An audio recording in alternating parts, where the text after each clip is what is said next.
honor to be doing this Q&A. You know, I saw Timbuktu many years ago. How many of you here have seen Timbuktu? A genuine masterpiece, a film that I have never seen replicated. And then it was such an honor for me to see the premiere of Black Tea last year at the Berlinale, and to be, you know, in conversation with you today is a real honor. So thank you, Abderrahmane.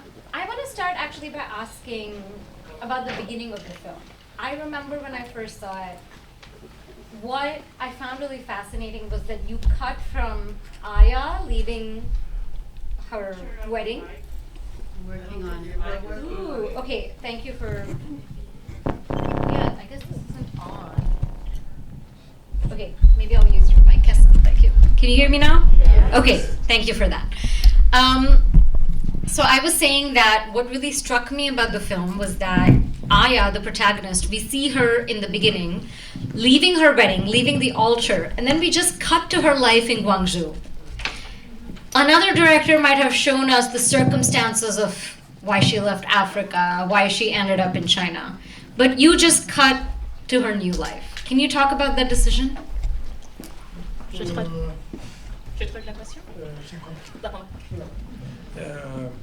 Non, tout d'abord, merci d'être là. Et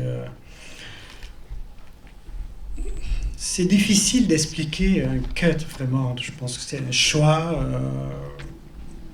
comme ça de création. Et ça pouvait ne pas être un cut aussi.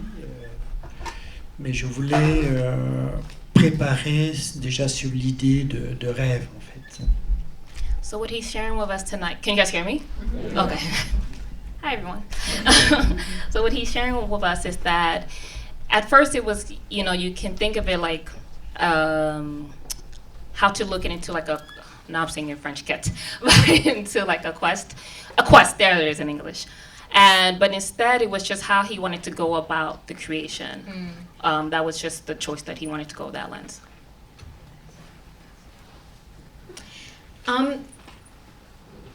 I want to go back a little bit from the film to Timbuktu, and then, so I saw the film last year at the Berlinale, so that was the start of 2024, which means that there was a 10-year gap between Timbuktu and Black Tea. Can you talk a little bit about why the 10-year gap? And also, I know that you've actually been thinking about Black Tea for even more than 10 years. I mean, you were thinking about it for some, you know, for years before it was made, you said in the press notes.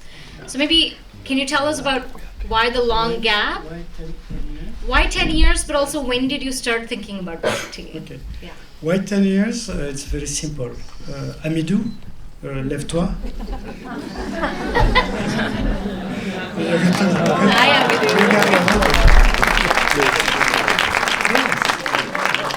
He's 10 years old. No, it's very important for me to... cinema is also my life, but it's not, my life is not only cinema, really. One of the most big reasons, I think, is what we do in Mauritania with Kessen, because we protect a big forest. We have the forest in Mauritania. And to protect the forest and to be there and to try to do something, it's really important. If you do that, I think cinema is not the most important thing, really, if you have the connection of it. And that is one of the reasons. The second reason is I make opera in Paris, in Châtelet. It takes 2 years to prepare to do that. It's long, and that is the reason. Yeah. I didn't think really about this 10 years. The question also, I think the question is to make movies, not comment on dit, il n'y a pas de rendez-vous. There's no like scheduled appointment. Yes, and I really, yes, for me it's very important to do the best time to do something. And cinema is important, of course, because it's my life, it's my job, and But I think it's very important to create the distance of the creation too. Yes. And not to take that like the most important thing in life, etc. And to say, if I don't make movies, terrible, etc. No, I don't have this kind of relation. And also maybe because my life, our life, Kessen, she's also my wife. She's the writer of the script, but she's my wife, and we try to be to have the connection of the people, because when I decided to come back to live in Mauritania, it's 12 years ago. It's completely different in my life in Paris before that. But I think it's really important for artists, filmmaker, to be in the connection. Your world is not meant to be in Africa, no, because the place of artists is everywhere. You feel good or you feel bad in the place. That's important to have your own connection. And after that, of course, I start to change and to think about some other, not only cinema. Yes, that's really important. When we have this forest, our connection is really with the people who live around us. It's many villages. It's very, very important to be there and to have the connection. Right? Thank you for saying that. It's something, as someone who works in cinema, I have to always tell myself, movies are not that important. Life and the world is more important. So thank you for affirming that. Kessen, so you wrote the script, you also produced the film. Can you tell me a little bit about the first image or the idea, the seed that gave rise to this film? Because it's a very unique screenplay. I don't know if I've ever seen another film about an African immigrant in China. Alors, je vais le dire en français. Encore celui-là. Oui. Donc, ce processus d'écriture avec Abderrahmane était largement avancé parce qu'il avait l'idée déjà depuis une quinzaine d'années de ce projet de Black Tea, donc bien avant Timbuktu. So this idea actually birthed maybe like 15 years ago, prior to Timbuktu. It was just a thought, and they were, trying to see how they could proceed with the thought. Parce qu'il avait déjà remarqué ce lien qui était déjà naissant entre la Chine et l'Afrique, mais qui ne se racontait pas. So he was already in observance of the relations of China-Africa, but there were not stories told as of yet. But he already foresaw how this relation China would proceed. Donc, dans nos échanges déjà, il en parlait avec des expériences bien précises. Par exemple, à Bamako, le premier restaurant qu'il a découvert, qui était tenu par un couple sino-africain. Sino-African. So one of his first encounter was in Bamako, and there was a restaurant founded by a couple that was Sino-African, so Chinese African, yeah. And that was his first encounter of his experience, knowing that, hey, something's about to birth out here. Et également, dans un de ses films, En attendant le bonheur, il fait déjà allusion à la relation sino-africaine avec une jeune fille qui rencontre un Chinois immigré en Mauritanie. So in this Chinese relation film, there was already a storyline of a young lady migrating from China. Donc dans un de ses films, En attendant le bonheur, Waiting for Happiness. So the movie was called Waiting for Happiness, and in this film, the synopsis was about the immigration of Africa-China. Voilà, donc à partir de là, c'était un travail collaboratif pour en faire un scénario. And that was the collaboration that started the scenario. It was very important for me to share something very important. It's to show like Africa, it's also the place of immigration of the people. It's very important because, in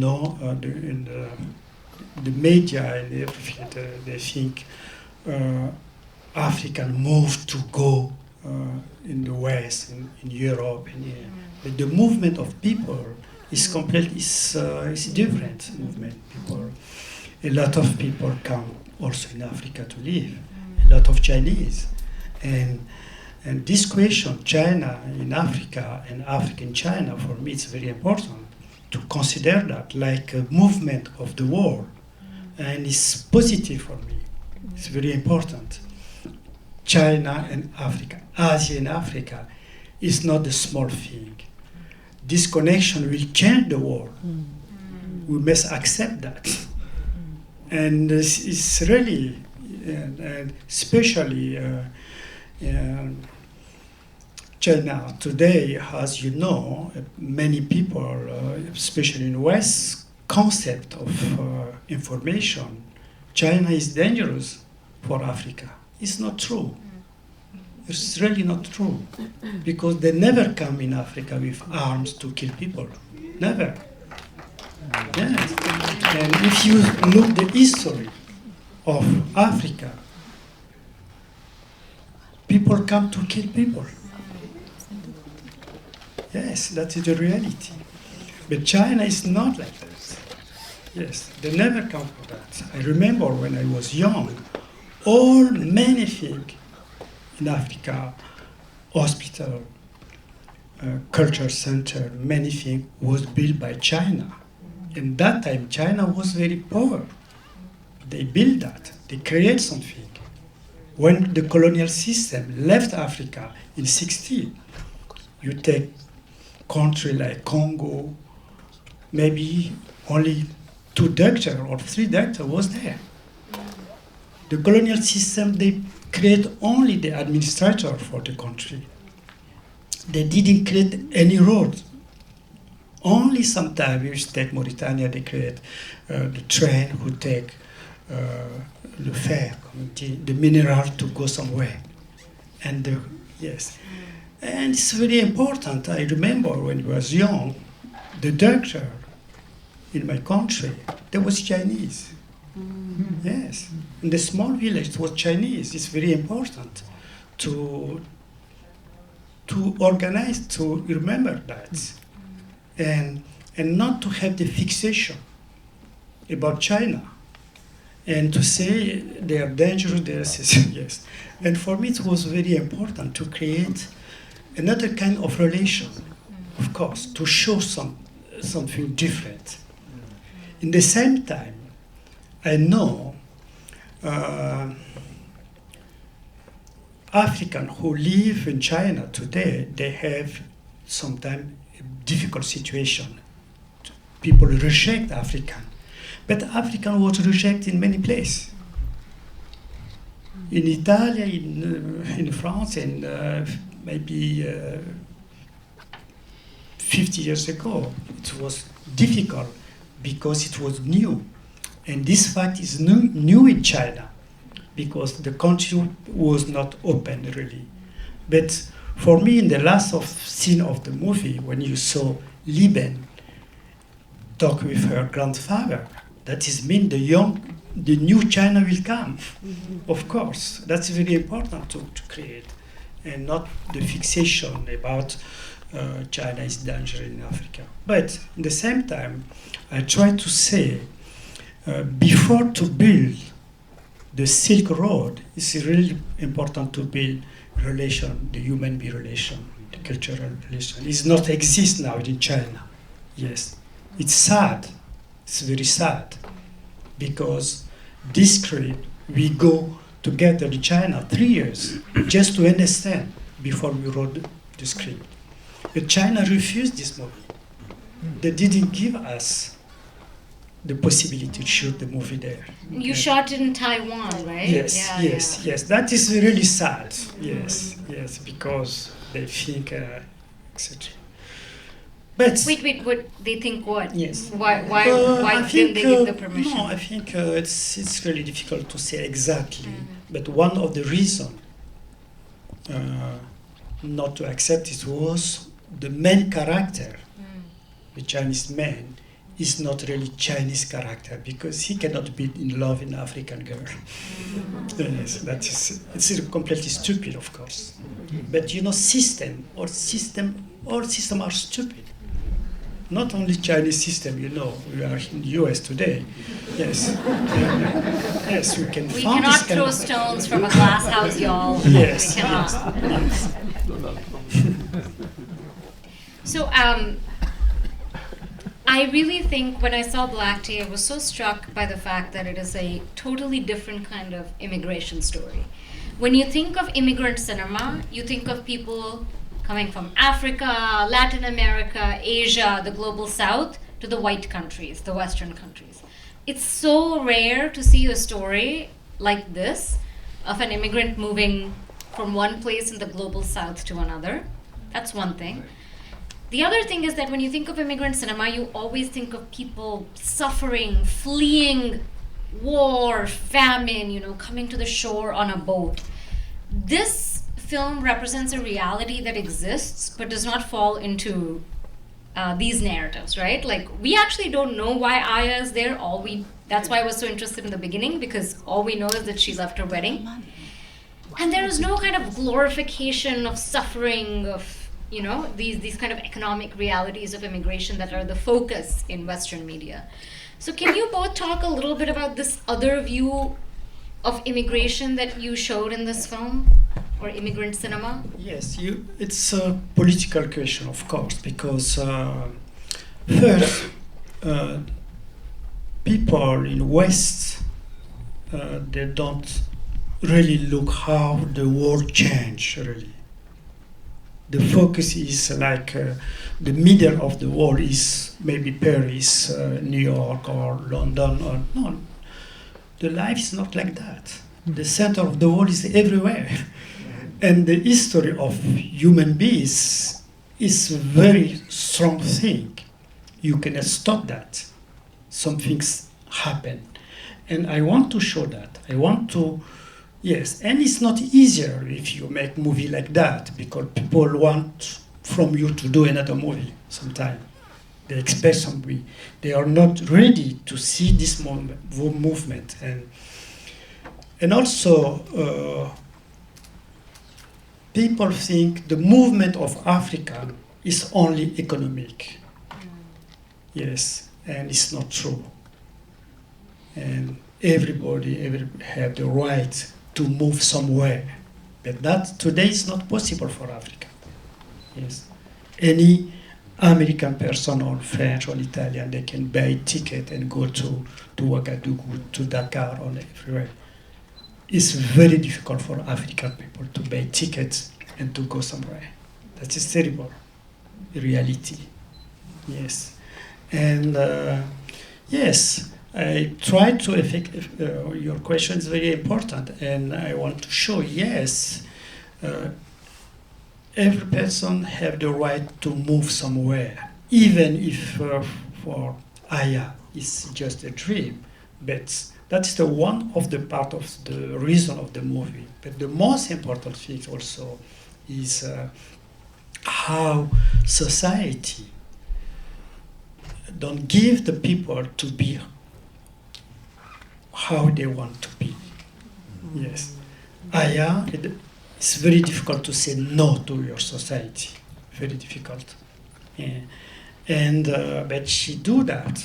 She try, and it's not an African question. Aya, it's a woman question. Maybe our work together was very important for that, because in the movie, Ying and Aya, it's the same person.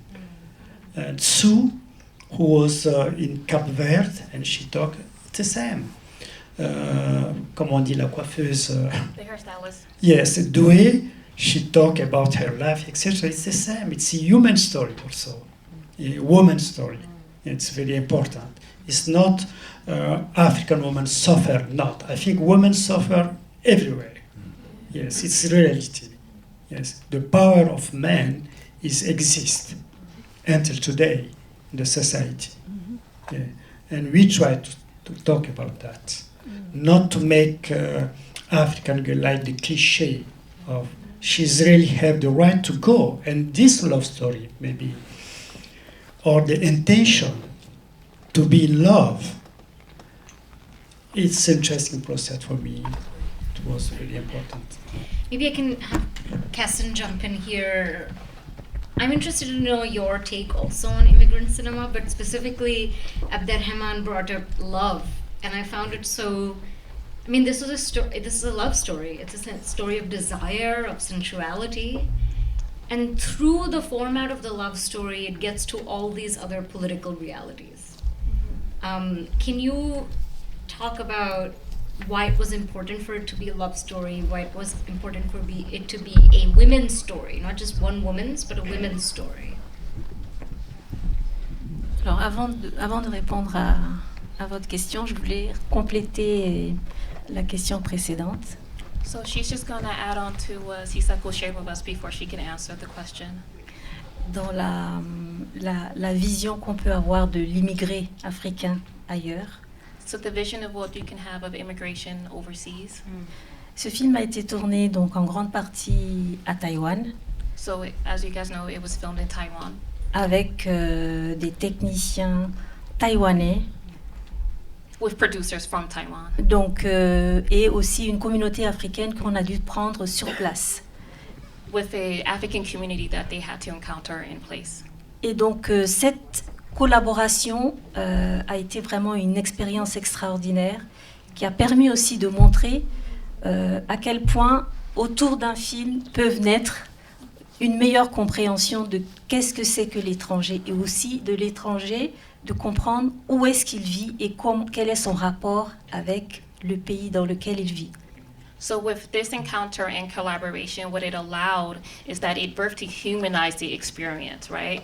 So knowing the history and knowing their existence, it helped shape this project. Et donc à Taïwan, nous étions frappés de voir à quel point la communauté africaine est très bien. C'est-à-dire il n'y a aucun Africain qui vit dans du misérabilisme. Ils sont tous des étudiants, des intellectuels et bien intégrés dans la communauté et très bien acceptés. So meeting the African community in Taiwan, what they learned and what they were exposed to was how well the African community was living out there. Their students, their scholars, they're becoming citizens of Taiwan. So it was actually a positive experience.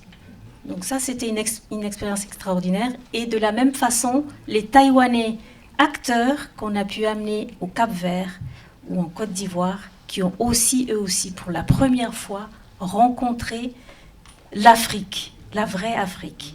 So they were able to fly these actors from Taiwan to Ivory Coast, to Cape Verde Islands, and their experience themselves seeing this beauty of Africa, right? Like the reality not having to do with, I guess, the poverty porn that you were mentioning, just the real human experience there. Voilà, ce que je voulais rajouter, c'est à quel point, au-delà du film qu'on a pu voir, qu'est-ce qui a été construit, qu'est-ce que ça a apporté en plus dans le relationnel. And that made positive impact into producing the film. Et donc, pour répondre à cette question, alors, non, les idées viennent à partir du moment où on a fait plusieurs voyages en Chine, qu'on s'est documenté sur qu'est-ce que c'est qu'une relation amoureuse entre un Chinois et une Africaine, et qu'est-ce que c'est la réalité que nous rencontrons tous les jours et que nous voyons, c'est-à-dire le métissage. So traveling through China, they were able to really encounter the reality of human relations and also, most importantly, mixed relation, right? Like mixed race, intercoupling, and that helped as well through the project. Et ensuite, donc, quand on commence à écrire autour de ce projet, il y a tout naturellement des histoires qui vous arrivent dans les rencontres que nous avons pu faire tous les deux, donc qui sont essentiellement autour aussi de la problématique féminine. Donc du coup, ça devient très important d'en parler. So the more encounter they've done in their trip to China, right, it allows to bring these human experience to this story, right? So as we mentioned earlier, what women go through and the complexity of womanhood. Et donc, montrer la place et la force de la femme, pas que africaine, devenait essentiel pour ce projet. So it wasn't just the African women experience for this project, but it just in general of what womanhood go through. So I'm going to make my colleagues here very upset because they said time's up, but I want to make sure I at least get a couple questions from the audience because it's not every day we have Abderrahmane Sissako in front of us. So please help me and make it very quick. Quick, and please Abderrahmane and Kessen. Yes. Hi, I'm not surprised actually that Abderrahmane and your partner, you made this kind of film because you've always pushed the envelope. So I'm not, and I'm just really, really, really glad that you did something that was really out there. I'm just interested to find out if you like Zhang Yimou, because when I was watching your film, you know, I mean, you're such a brilliant filmmaker, and I think he's also such a brilliant filmmaker. Do you like Zhang Yimou? I'm just curious. I don't know him, but I like him very much.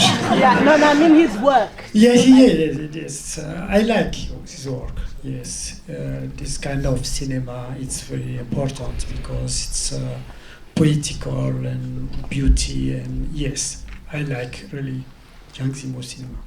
Are there any Chinese filmmakers in particular that you really enjoy? Particular, I can see that. No, I like beautiful cinema from China, from everywhere. Yes, I like. I'm not very a person who go to see movies, and I'm not. Yes. Guys, movies not that important. Yes. No, it can be important, but it's, no, I'm not a good cinephile. Yes. Okay, one more question. We'll keep it real quick. Can someone bring around the mic to that person over there?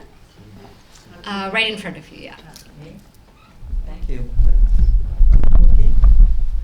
Yeah, we can hear you. Just talking to it. Oh, okay. Hi, it's congratulations. It's I could speak in French, but I think it's better if I speak in English. Please, thank you. I'm French.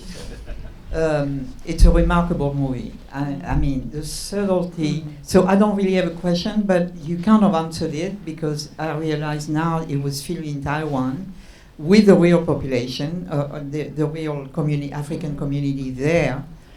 But I just want to praise you. I'm completely amazed what you captured, the beauty and the subtlety of relationship between each personage, whether Chinese or African, and also remarking that all Africans are speaking Chinese, which is an incredible thing that Americans should be listening to and pay attention to that because, you know, here people speak English. If you're a foreigner, they laugh at you. I've read that for 45 years, so it's nothing new for me.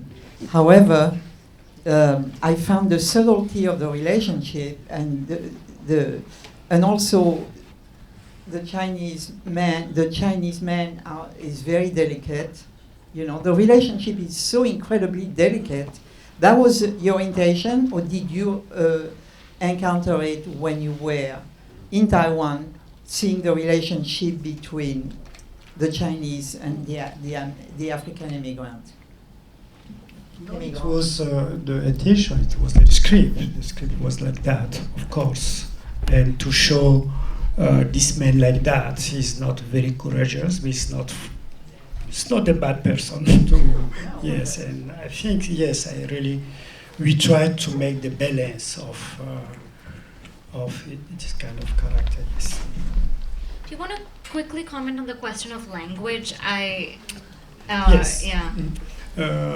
Yes, what you say about African who speak Chinese is very interesting. Guangzhou, when you are in Guangzhou, we saw Senegalese and Nigerian, they speak Chinese. It's very good. It's, to be open for another country is very important. and it was really for me. Yes, it was very interesting, and it's powerful to see how people can learn the complex language that they learn because they believe to human being, they believe in another person. Yes, that's important.